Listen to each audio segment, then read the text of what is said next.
Guys, আমি lyrics প্রমা। আমার blog পেজের নাম প্রমা ডেলি ব্লগ। তো 12ই মে 2024 মাদার্স ডে। তার জন্য হচ্ছে কি আমি আজকে মার জন্য মালটার হচ্ছে কি আমি কেক বানিয়ে দেখাবো।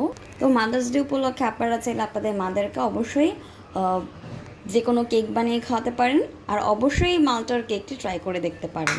তো তার জন্য আমি নিয়ে নিয়েছি একটি মালটা চুকলা সহ কুচি করে নিয়েছি, 1 কাপ চিনি, 1 কাপ ময়দা, তারপর নিয়ে নিয়েছি হচ্ছে গিয়ে 1/2 টেবিল চামচ হচ্ছে গিয়ে বেকিং সোডা, আর বেকিং পাউডার নিয়ে নিয়েছি 1 টেবিল চামচ, আর লবণ নিয়ে নিয়েছি 1 চিমটি, আর 1 কাপ নিয়ে নিয়েছি আমি বাটার, আর 4টা ডিম নিয়ে নিয়েছি। আর কেকটি আমি যে পাত্রে বানাবো সেই পাত্রে একটি কাগজ দিয়ে পরিমাণ মতো তেল দিয়ে ভালো করে ব্রাশ করে নিয়ে নিয়েছি। তো প্রথমে হচ্ছে গিয়ে আমি আমার একটা ব্লেন্ডার নিয়ে নিয়েছি। ব্লেন্ডারের মধ্যে হচ্ছে গিয়ে আমি 4টা ডিম দিয়ে দিচ্ছি।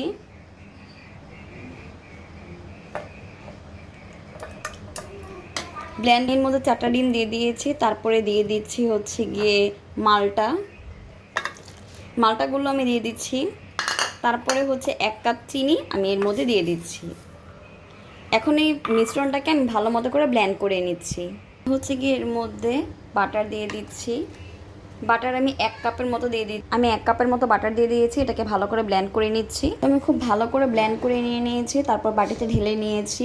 আর এর মধ্যে যদি কোনো প্রকারের মালটার দানা থেকে থাকে তাহলে অবশ্যই সেটাকে ফেলে দিবেন। তারপরে হচ্ছে আমি এরকম একটা ছাঁকনি নিয়ে নিচ্ছি। ছাঁকনির মধ্যে হচ্ছে কি আমি 1 কাপ ময়দা দিয়ে দিচ্ছি। আপনারা আপনাদের পরিমাণ মতো ময়দা দিবেন। আমি এখানে 1 কাপ ময়দা দিয়ে দিচ্ছি। এখানে 1 টেবিল চামচের মতো আমি এখানে বেকিং পাউডার দিয়ে দিচ্ছি। 1/2 টেবিল চামচ এখানে বেকিং সোডা দিয়ে দিচ্ছি। আর লবণ দিয়ে দিচ্ছি 1 চিমটির মতো। আপনারা আপনাদের পরিমাণ মতো লবণ ইউজ করবেন। আমি এখানে আমার পরিমাণ মতো লবণ ইউজ করেছি। এখন এটাকে ভালো করে হচ্ছে কি আমি চালনি দিয়ে ছেঁকে নিচ্ছি। খুব ভালো করে ছেঁকে নিতে হবে যেন এখানে কোনো প্রকারের লাম্পস না থাকে। তো আমার অলরেডি ভালো করে ছেলে নেওয়া হয়ে গিয়েছে। এখন আমি এটাকে ভালো করে ভালো করে আমি এটাকে মিক্স করে নিচ্ছি।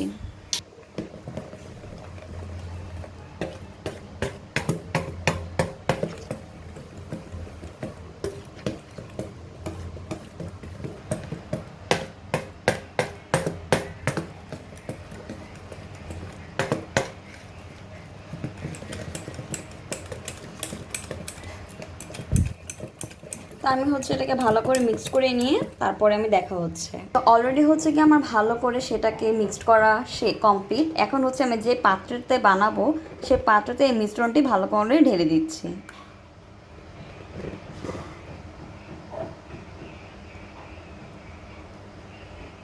তো আমার মিশ্রণটা অলরেডি রেডি। তো আমি এটাকে একটু ড্যাপ করে নিয়ে নিচ্ছি। তো আপনারা একটু ড্যাপ করে নেবেন। হচ্ছে এটাকে ভালো করে ড্যাপ করে নিয়ে নিয়েছি। ভালো মতো করে ড্যাপ করলে হচ্ছে ভিতরে কোনো প্রকারের হচ্ছে গিয়ে আলাদা যে হাওয়াটা সে বাতাসটা ভিতর থেকে অলরেডি বের হয়ে আসবে, ভিতরে কোনো পাপার মতো তৈরি হবে না। তো এভাবে করে ভালো মতো করে ঝাঁকিয়ে নিব। আর হচ্ছে আমি আজকে চুলার মধ্যে বেক করব। তার জন্য হচ্ছে আমি চুলাটা জ্বালিয়ে দিচ্ছি। আমি একটা হাঁড়ি নিয়ে নিয়েছি। তার মধ্যে এরকম একটা লোহার একটা পেয়ে যাবেন আপনারা, স্টিলের। তো এই স্টিলের ইটা আপনারা এই হাঁড়িতে বসিয়ে দিবেন। আর হাঁড়িতে গরম পানি দিয়ে দিয়েছি। পানিটা ফুটা পর্যন্ত অপেক্ষা করছি। ঢাকাতে ঢেকে দিচ্ছি। 10 মিনিট পরে দেখা হচ্ছে। হাঁড়ির পানিটা অলরেডি গরম হয়ে গিয়েছে। এখন আমি কেকটাকে ভালো করে মাঝ বরাবর বসিয়ে দিচ্ছি। ভালো করে ঢাকনাতে ঢেকে দিচ্ছি। তার উপরে আমি একটি সুতা দিয়ে চাপা দিয়ে দিচ্ছি। দেখা হচ্ছে 20 মিনিট পর। সো গাইস, অলরেডি আমার মালটার কেকটি বানানো হয়ে গিয়েছে। আপনারা চাইলে এইভাবে কেকটি বানাতে পারেন। আর আমার কেকটা কিন্তু অনেক নরম হয়েছে, দেখতেই পাচ্ছেন। তো যদি ভিডিওটি ভালো লেগে থাকে অবশ্যই লাইক করবেন, কমেন্ট করবেন, সাবস্ক্রাইব করবেন, পাশে বেল আইকনটা ক্লিক করে দেবেন। আমার যে কোনো ভিডিও নোটিফিকেশন আপনাদের ফোনে চলে যাবে। তো অবশ্যই সবাই আমার পেজ আর ইউটিউব চ্যানেলটি দুইটাই সাবস্ক্রাইব করবেন। Tata, bye bye, see you.